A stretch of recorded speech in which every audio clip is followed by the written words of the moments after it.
Today's episode of Off the Timeline is titled, What If Miami Joined the SEC in 1997? What if I told you the most important moment in modern college football was not a championship game, not Nick Saban's hire, and not the playoff announcement? It was a quiet vote in a Birmingham boardroom in 1995. And in this alternate history, that vote passes. The SEC invites Miami in 1996. Florida, Georgia, and Ole Miss vote no, but the rest of the SEC league presidents say yes. And from that moment on, the gravitational center of college football moves 5 degrees. Not chaos, just a few degrees. In over 25 years, that changes everything.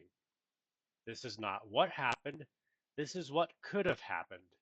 And once you see how realistic it is, you may never look at the 2000s the same way again. Now let's set the table for the vote.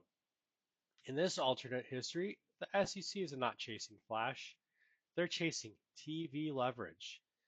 Arkansas, South Carolina had already joined earlier in the decade. The conference had proven expansion could work. Now imagine this.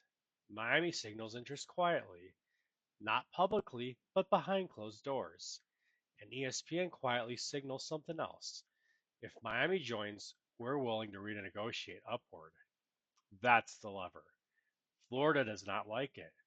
Why would they want another in-state SEC team to recruit against? They don't. But the compromise is simple. Miami enters on a reduced revenue share for 5 years.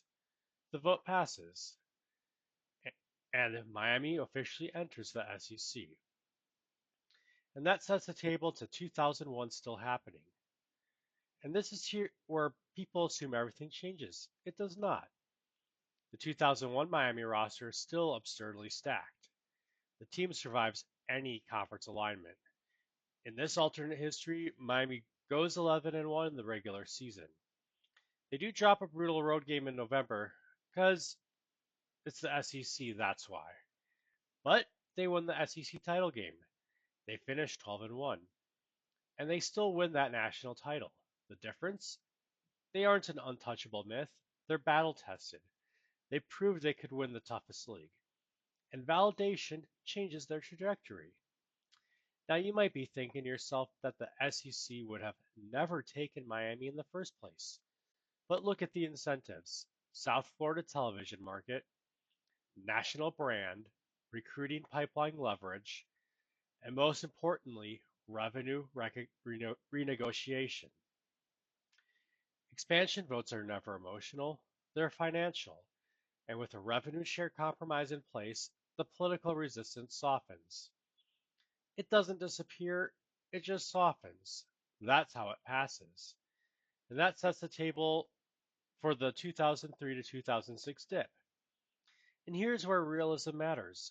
Miami doesn't become a permanent SEC juggernaut. Larry Coker still inherits the machine.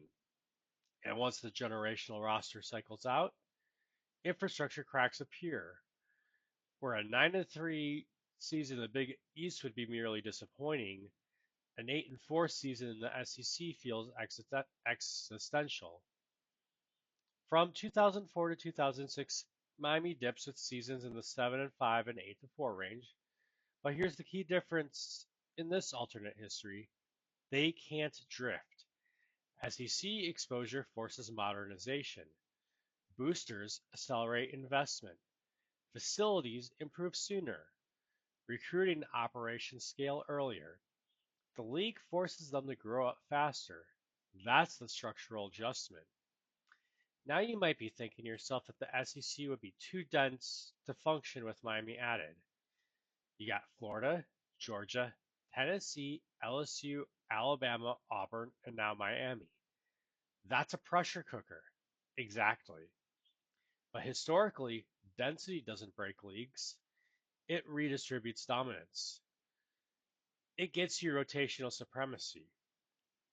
Alabama still rises, but Florida still gets a title in this peak window. LSU, as does Miami. Georgia eventually gets one as well.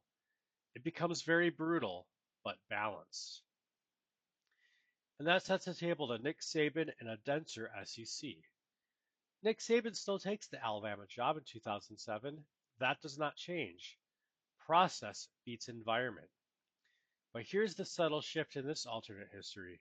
Recruiting margins tighten. South Florida is not free territory anymore. Miami is an SEC counterweight. Alabama still wins titles, but not with monoculture dominance. The dynasty becomes slightly more human, and that makes the 2010s even more volatile. You might be thinking to yourself that Miami's administration couldn't keep up financially with SEC publics long term. That's fair. They're a smaller private institution, but the key is this. Being in the SEC removes complacency. You can't pretend.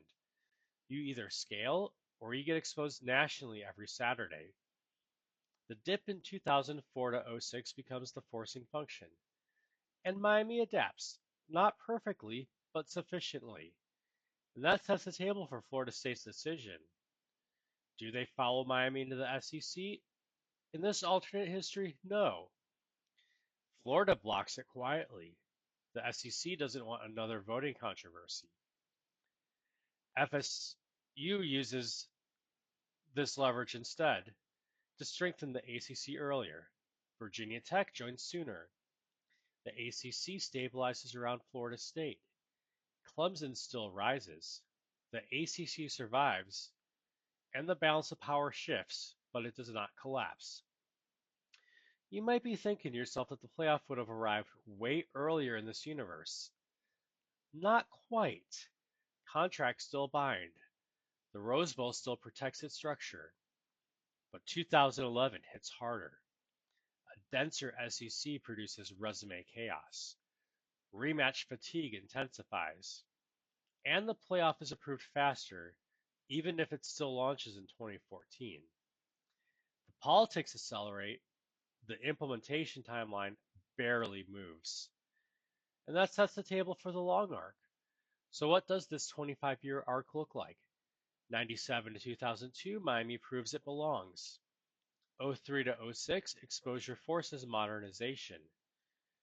'07 to '13, rotational SEC dominance era.